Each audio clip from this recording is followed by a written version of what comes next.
নমস্কার। রিং ওই নমশ্চণ্ডিকায় রক্ষরক্ষং পরস্পরা গৌরাঙ্গ আগম মাগিস আগম ভিলা থেকে বলছি। আমাদের আত্মার প্রকৃত অর্থে কোনো বন্ধন নেই, কিন্তু এটা চিরন্তন সত্য।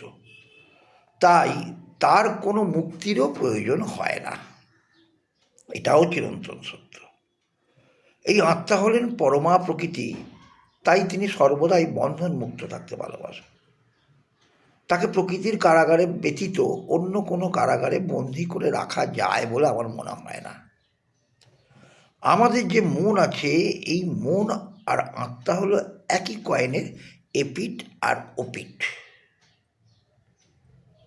তাই আমাদের মনকে যে কোনো দিন কোনো অবস্থাতে তাকে কোনোভাবে বন্দি করে রাখা যায় না।